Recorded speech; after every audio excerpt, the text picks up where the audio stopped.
In the final weeks of World War II, Germany was disintegrating. Entire cities lay in ruins, millions of civilians fled from the east, and the once mighty Wehrmacht had become a shattered ghost of its former self. Hitler was trapped in Berlin, surrounded, delusional, and only days from death. Yet far from the capital, in the quiet valleys of Austria, one small fortress would witness a story unlike any other in modern warfare. The place was Castle Itter, a medieval stone fortress perched high above a narrow alpine valley near the village of Würgl. Built more than 500 years earlier, it had stood through countless wars. But in 1943, the SS had turned it into a special prison, a secret stronghold for what they called the Prominente, the most valuable French prisoners of the Reich. Behind its thick granite walls were some of France's most famous men, former Prime Ministers Paul Reynaud and Édouard Daladier, Generals Maxime Weygand and Maurice Gamelin, tennis legend Jean Borotra, and Labour leader Léon Jouhaux. They had been taken from France and used as hostages to bargain with the Allies. By May 1945, gunfire echoed through the mountains. The Reich was burning, but the men inside Castle Itter remained trapped, guarded by a small, increasingly nervous SS detachment. In the chaos of a dying empire, one German officer, Major Josef Gangl, would make a decision that defied everything his uniform represented. His act of conscience would lead Americans and Germans to fight together, not as enemies, but as brothers in arms, to defend French prisoners against the fanaticism of the SS. This is the incredible true story of the Battle of Castle Itter, the strangest battle of World War II. By May 1945, the German Reich was collapsing faster than anyone had imagined. Berlin had fallen, Hitler and his inner circle were dead, leaving behind only rumors, ruins, and the smell of fire. Across the country, order disintegrated, entire divisions vanished. Soldiers threw down their weapons and surrendered in groups. For others, the end of the war was no salvation. The SS still hunted any man who dared to speak of peace. In the Tyrol region of Austria, the war's final madness played out in miniature. Villages like Würgl and Itter found themselves trapped between retreating German forces and advancing American armor. Every valley echoed with confusion, who commanded, who surrendered, and who still fought for the lost cause. The Wehrmacht, once the world's most feared army, had fractured into fragments. Some units quietly surrendered to the Allies, desperate to avoid Soviet captivity. Others clung to the fading Nazi dream, following the SS into suicidal resistance. Roads were jammed with refugees, carts and wounded soldiers limping toward the Alps. Allied fighter bombers circled overhead, strafing anything that looked like a column of men. White sheets hung from windows, a silent plea for mercy. Within Castle Itter, the French prisoners could hear the distant rumble of artillery rolling through the mountains. They sensed liberation was close, yet death was even closer. The SS guards grew jumpy, whispering among themselves, their eyes darting toward the forest trails below. Germany was dying, but the men in that fortress would soon discover that even in the final hours of war, courage and madness could still share the same battlefield. Castle Itter, perched on a ridge above the Austrian village of the same name, had become a strange and isolated world of its own. Originally built in the 13th century, it had once protected travelers along the trade routes through the Alps. Now it served a darker purpose, a fortress turned into a prison. Within its grey walls lived some of France's most notable figures, held not for crimes, but for political value. Former Prime Ministers Paul Reynaud and Édouard Daladier, General Maxime Weygand, General Maurice Gamelin, tennis champion Jean Borotra, Labour leader Léon Jouhaux, and the sister of Charles de Gaulle, Marie-Agnès Caillot. These men and women were collectively known to the Germans as the Prominenten. the precious hostages of the Third Reich. They were guarded by a small detachment of SS troops. Their commandant, Sebastian Wimmer, was no ideologue, merely a nervous man waiting for orders that would never come. As the Reich began to die, discipline vanished. The guards stole food, drank heavily, and argued among themselves. The prisoners, uncertain of their fate, clung to routine, reading, talking politics, waiting for news that never arrived. By the end of April, distant explosions echoed across the valley. The Allies were coming. Wimmer panicked. One morning, he and most of his men fled, leaving only a few guards behind. For a few hours, the Frenchmen thought they might be free. But when the SS regrouped nearby, preparing to retake the castle, the prisoners realized they had traded captivity for something far more dangerous. The French dignitaries, unarmed and stranded in the Alps, faced the unthinkable, a final stand for survival. In those final days of the war, order collapsed everywhere. Germany was no longer a nation. It was a landscape of frightened men, broken machines, and lost commands. The chain of command disintegrated from the top down. Divisions no longer answered the radio. Generals vanished. Even SS officers deserted, some dressing as peasants to escape vengeance. In the Tyrol Valley, chaos reigned. Small Wehrmacht units surrendered quietly to the Americans. Others clashed with the SS, refusing to obey suicidal orders. Among them was a battle-hardened artillery officer, Major Josef Gangl of the 12th Wehrmacht Division. A loyal soldier once, he had seen too much blood, too many pointless deaths. Now, he was done fighting for Hitler. When SS patrols began executing civilians for showing white flags, Gangl made his choice. He broke with the Nazi regime, forming a small band of German soldiers determined to protect local townspeople. For the villagers of Wörgl, he became a hero, the man who stood between them and annihilation. Then came word that French 5YPS were trapped in a nearby fortress surrounded by SS fanatics. Gangl understood the danger. If the SS reached the castle first, everyone inside would be killed. Gathering a handful of men and a few captured trucks, he set out to find the Americans. For him, surrender was not defeat. It was the only honorable act left. Deep in the alpine mist, one German officer rode to meet his former enemy, hoping they might fight together to save strangers he had never met. It was a cold morning when Major Gangl and two of his men set out toward the American lines. They carried a white flag and a desperate hope. After miles of careful travel, dodging stray SS patrols, they reached the outskirts of Kufstein, where the 12th Armored Division of the U.S. Army had halted its advance. At first, the Americans raised their rifles. Wehrmacht uniforms still meant danger. But when Gangl demanded to speak with an officer and explained his mission through an interpreter, the situation shifted. Lieutenant John C. Jack Lee Jr., a bold and pragmatic tanker, stepped forward to hear him out. Gangl told Lee everything, that French officials were trapped at Castle Itter, abandoned by their guards, facing execution by the SS. The Americans listened in disbelief. The story sounded impossible, Germans asking for help to fight other Germans. Lee made his decision quickly. "Let's go get them," he said. In that instant, two enemies became allies. The column they assembled was tiny: 14 US soldiers, 10 German volunteers, a few Austrian resistance members, and one Sherman tank nicknamed Besotten Jenny. It was hardly an army, but it was all they had. As the convoy rolled out of Kufstein, villagers stared in astonishment. Americans and Germans side by side. Some waved, others crossed themselves.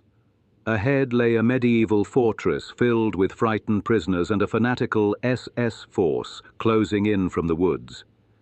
The strangest battle of World War II was about to begin.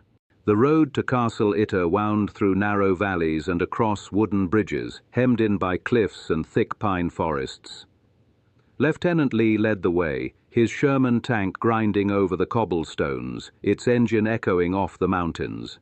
Behind him, the convoy of jeeps carried a mix of soldiers who could barely understand one another's languages, men united only by urgency and courage. As they advanced, they came under fire from a small SS patrol. The Sherman's gun roared, scattering the ambushes and sending echoes through the hills. It was the first warning. The enemy knew they were coming. At last, the grey silhouette of Castle Itter appeared, rising from the fog like something from another age. Inside, the French prisoners heard the rumble of engines and rushed to the windows. They could hardly believe their eyes. American helmets, German uniforms beside them, climbing the steep road together. When Lee and Gangl entered the courtyard, the Frenchman greeted them with a mix of joy and confusion. "Who are you fighting?" one asked. Lee smiled. "Everyone who tries to kill you." There was little time to celebrate. The defenders counted fewer than 30 men, 1 tank, and limited ammunition. In the surrounding woods, an SS force of over 100 soldiers gathered for the assault. As night fell over the castle, the new allies prepared for battle, Germans, Americans, and Frenchmen waiting side by side behind the ancient walls. Inside the fortress, the defenders worked through the night. They reinforced the gates, piled sandbags in the windows, and positioned the Sherman at the main entrance to cover the narrow road. Lieutenant Lee walked the perimeter, marking firing zones, while Major Gangl organized his men into defensive posts. The French prisoners, many of them elderly, insisted on helping. Jean Borotra, the famous tennis champion, volunteered to climb the walls as a lookout. Others carried ammunition or fetched water. For the first time in years, they were free men, and they intended to fight for it. As dawn approached, the valley filled with the distant sound of engines. Through binoculars, they saw movement in the trees, black uniforms, the insignia of the Waffen-SS. The defenders knew what awaited them. The SS considered any German who fought alongside the Allies a traitor, punishable by death. There would be no mercy. The men of Castle Itter loaded their weapons and took their positions. Gangl stood beside Lee on the ramparts, watching the mist rise from the forest floor. "They will come soon," he said quietly. The first shots cracked through the morning air. The siege had begun. From the tree line below, the SS launched their first assault. Mortar shells burst against the outer walls, sending chips of stone into the courtyard. The Sherman tank answered with its cannon, the explosion echoing down the valley. The attackers came in waves. Young, desperate men from the 17th SS Panzer Grenadier Division, still clinging to Hitler's final orders. They believed the defenders were traitors who deserved execution. Inside, Lieutenant Lee coordinated fire from every corner of the castle. German soldiers and American riflemen fought side by side, exchanging ammunition and shouting directions. The French prisoners crouched behind cover, terrified but determined. The battle grew fiercer as the sun climbed higher. Bullets snapped against the parapets. Smoke drifted across the courtyard. The defenders fired from windows, stairwells, and even the rooftops. For hours, the two sides traded fire. The SS tried to storm the gate but were driven back by the Sherman's machine gun. Dozens fell on the slopes below. Still, they kept coming. By midday, ammunition was running low. Lieutenant Lee radioed for help, but there was no response. The line was dead. They were on their own. Smoke covered the valley like a shroud. Inside the walls, men moved from window to window, firing until their rifles clicked empty.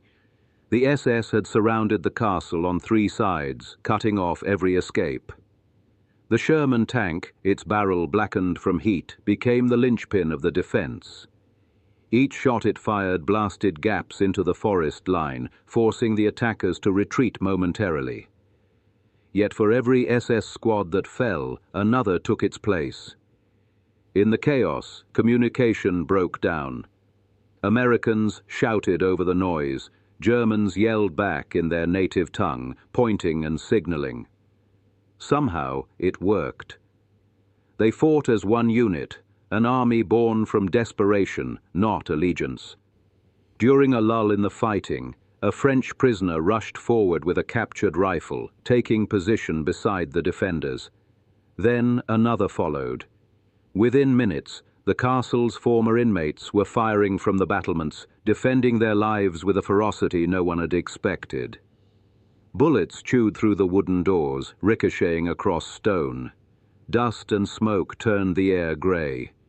Yet amidst the deafening noise, something extraordinary had happened. Enemies had become brothers.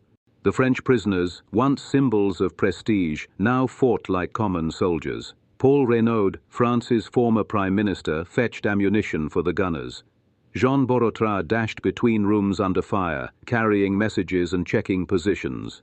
The irony was inescapable. The men who once ruled France were now defending themselves in a forgotten corner of Austria.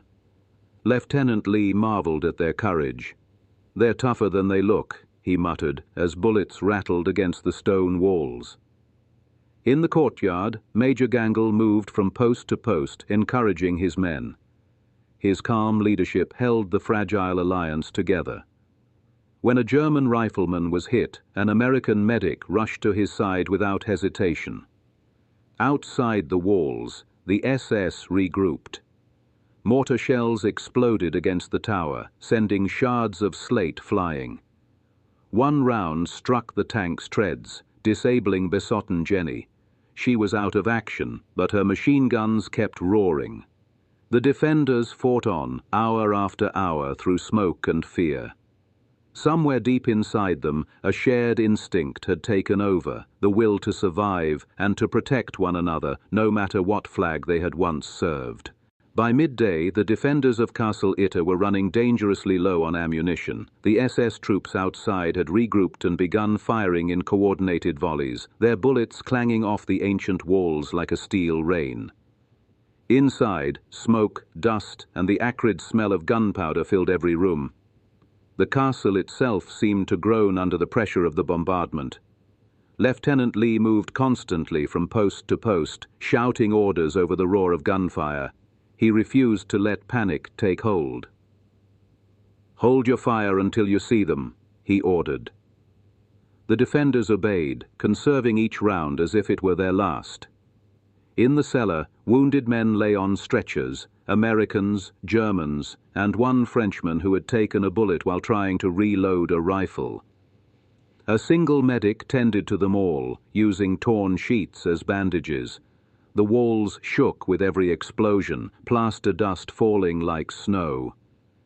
Major Gangl, exhausted and grim-faced, kept scanning the horizon for any sign of the promised reinforcements.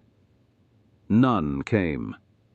He knew that if the SS broke through the gate, the defenders would be overwhelmed in minutes.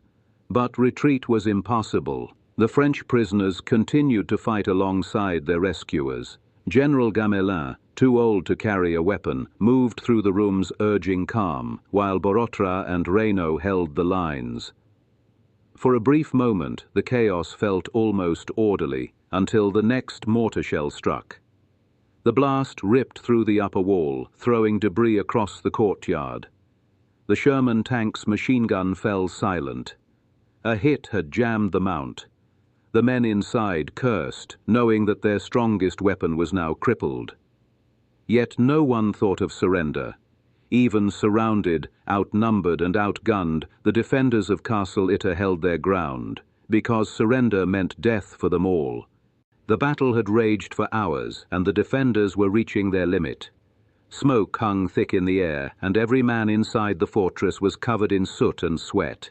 The SS continued to press the attack, firing from every angle, their bullets whistling through the shattered windows.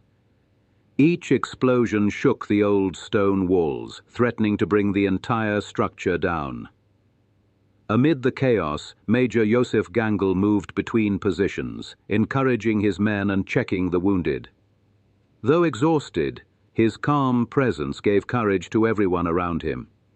He had already saved countless civilians in Würgl, and now he was risking everything for these strangers trapped inside a castle. In the courtyard, a young German soldier called out. A sniper had been spotted near the village road. Gangl stepped into the open, raising his binoculars to locate the threat. A single shot cracked through the air. The bullet struck him in the neck. He collapsed instantly. For a few seconds, no one moved. Lieutenant Lee rushed to him, shouting for a medic, but it was too late. Gangl died there, on the cobblestones of the castle courtyard, with his rifle still in his hand. The defenders stood silent, shocked into disbelief. The loss hit them harder than any explosion. Lee clenched his jaw, then ordered the men back to their posts. "He didn't die for nothing," he said quietly. "Keep fighting." The defenders carried Gangl's body into the chapel and covered him with a torn Wehrmacht flag. The man who had once fought for Hitler had died protecting the people Hitler wanted destroyed. Outside, the battle raged on, but inside the walls of Castle Itter, something deeper had changed.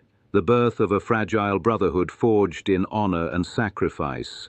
By afternoon, the defenders were nearly out of ammunition. The once steady rhythm of rifle fire slowed to sporadic bursts, each shot counted and deliberate. Inside the fortress, walls were blackened with soot and splintered by bullets. Windows had been reduced to jagged holes framed by smoke. The air was thick and hard to breathe, tasting of dust and burnt metal. Lieutenant Lee moved through the hallways, his face streaked with grime. Every man he passed looked the same, exhausted, dirty, and hollow-eyed. Yet no one abandoned his post. They knew the SS would soon mount a final push, and if that came, the castle would either stand together or fall completely. The French prisoners refused to sit idle. Renaud and Daladier carried ammunition boxes from the storage room, their hands trembling from fatigue. Borotra stayed near the courtyard, moving constantly, shouting encouragement like a man half his age. Even the wounded refused to rest, reloading rifles and passing ammunition from the floor. At one point, an eerie calm settled over the battlefield. The gunfire stopped, leaving only the wind and the crackle of distant flames. From the ramparts, a German soldier whispered, "Maybe they're retreating." Lieutenant Lee shook his head. "They're not done yet." Moments later, a fresh wave of gunfire erupted from the tree line. The SS were regrouping for one final assault. The defenders crouched low, waiting. Every man gripped his weapon tighter. They were outnumbered 5-1, but no one intended to surrender. In the chapel, beside Gangl's covered body, a candle still burned. Its flame flickered with every explosion, yet it never went out. Just like the courage of the men who fought that day. The SS assault began at dawn the next day. They stormed up the slope toward the main gate, screaming orders, their machine guns flashing in the morning light. The defenders poured fire into the advancing ranks, cutting down wave after wave, but they couldn't hold forever. The Sherman tank was silent, crippled, and smoking. Inside the castle, ammunition boxes stood empty. Every man knew the end was seconds away. Then, in the distance, came the sound no one dared to hope for: engines. Dozens of them. Lieutenant Lee ran to the parapet and stared down the valley. Through the haze of battle, he saw movement, a column of American Shermans and half-tracks climbing the mountain road. Reinforcements were coming. A cheer rose from the defenders. For the first time in 24 hours, the sound of hope echoed through the fortress. The SS troops hesitated, their attack faltering as tank shells thundered across the valley. One explosion struck the trees, scattering the attackers in panic. Moments later, the first American tank appeared at the bend below, its turret blazing. The SS broke and fled, abandoning the fight they had sworn to finish. Within minutes, the battlefield was silent again, except for the distant rumble of approaching vehicles. Lieutenant Lee stood on the wall, his body shaking with exhaustion. "We made it," he whispered. The French prisoners emerged from hiding, stunned by the sudden peace. The battle that had begun as a desperate act of survival had ended in victory, one earned by unity, courage, and sheer defiance. The relief column entered the courtyard, greeted by a scene of devastation. Bullet holes, rubble, smoke, and the faces of men who had lived through the impossible. When the firing stopped, the silence felt unreal. The smell of smoke and burnt gunpowder hung over the castle like a cloud. Outside the gates, dozens of SS soldiers lay dead or wounded, their weapons scattered across the hillside. Others, shaken and pale, stumbled forward with their hands raised, surrendering to the Americans. Inside the courtyard, the surviving defenders lowered their weapons. They looked at one another, Germans, Americans, and Frenchmen, bound together by a battle that none of them could have imagined days earlier. Lieutenant Lee removed his helmet, running a hand through his hair, still trembling. "It's over," he said softly, though part of him couldn't quite believe it. The French prisoners, gathered in the open air, finally free after years of confinement. Some wept openly, others simply stood in stunned silence. They thanked the soldiers who had saved them, men who, hours earlier, had been strangers from enemy armies. Major Gangl's body was carried from the chapel and laid gently in the courtyard. An American flag and a torn piece of Wehrmacht cloth were placed side by side upon him. In that quiet moment, even the toughest soldiers stood still. They knew they had witnessed something that transcended victory or defeat, an act of humanity in a world gone mad.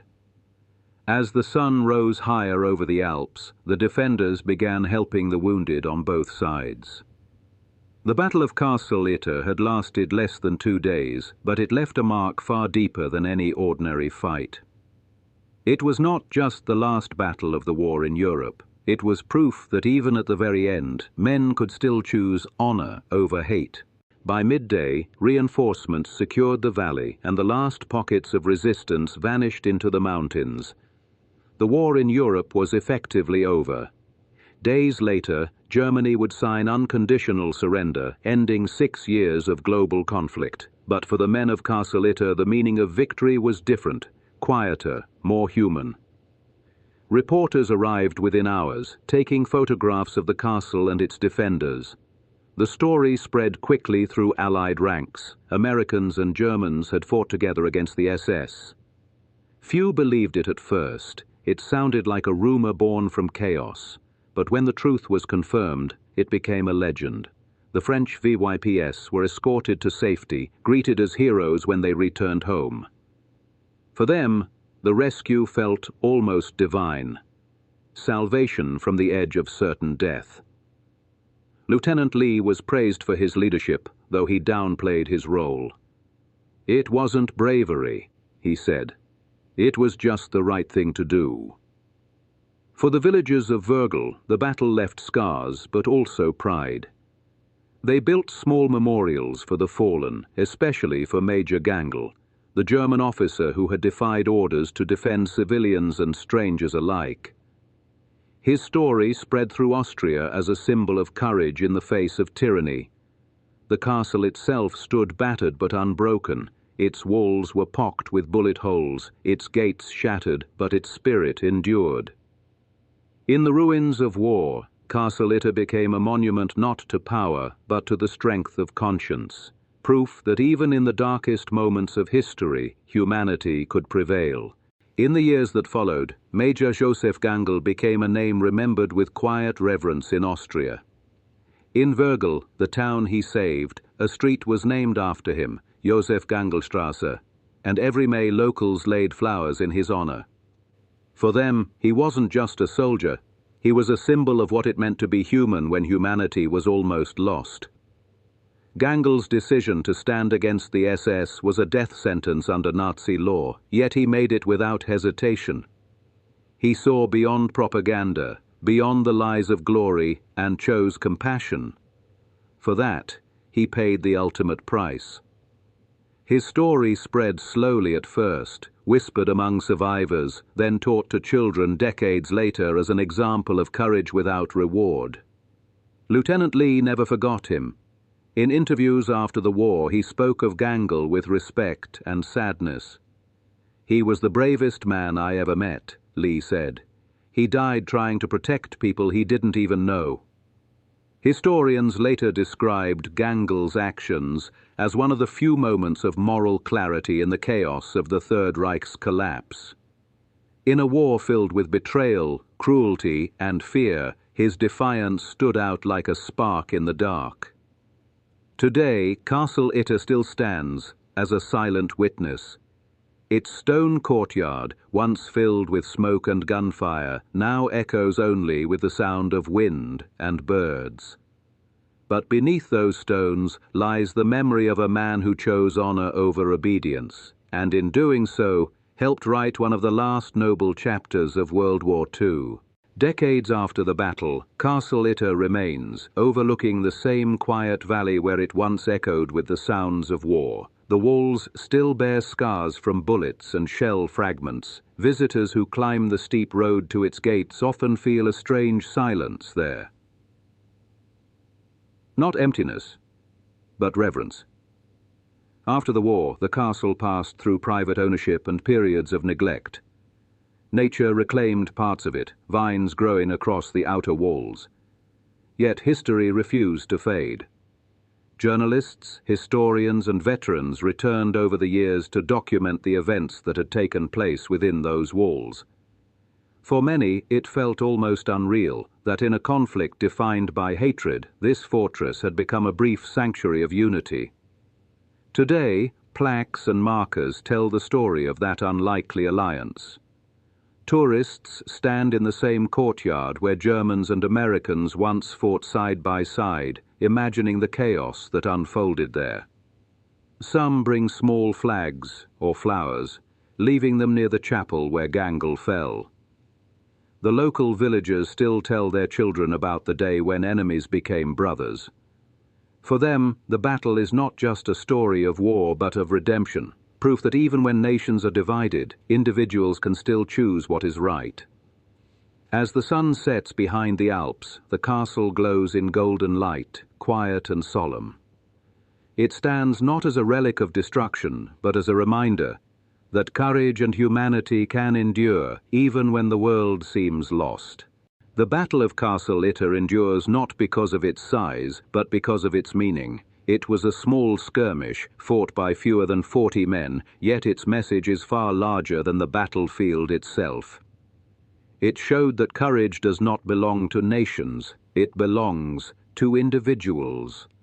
In those final hours of the war, soldiers who had every reason to hate each other laid aside that hatred.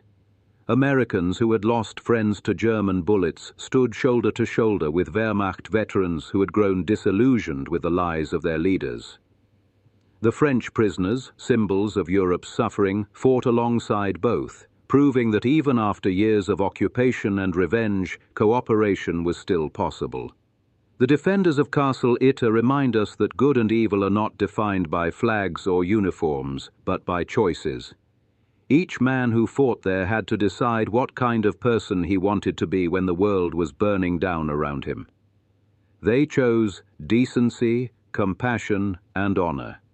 In every generation since, storytellers and historians return to this moment, to remind us that humanity can still triumph, even in the shadow of its own worst horrors. The walls of Castle Itter whisper that lesson still, that no ideology, no order, and no war can erase the human capacity for doing what is right.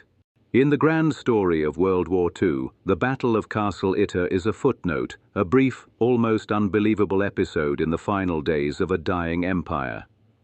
Yet for those who fought there, it was everything. It was proof that even amid the ruins of civilization, conscience and courage could still exist. When the world looks back on that war, it remembers Normandy, Stalingrad, Midway and Berlin. But within the stone walls of an Austrian fortress, a smaller victory took place, one of morality over fanaticism, unity over hate.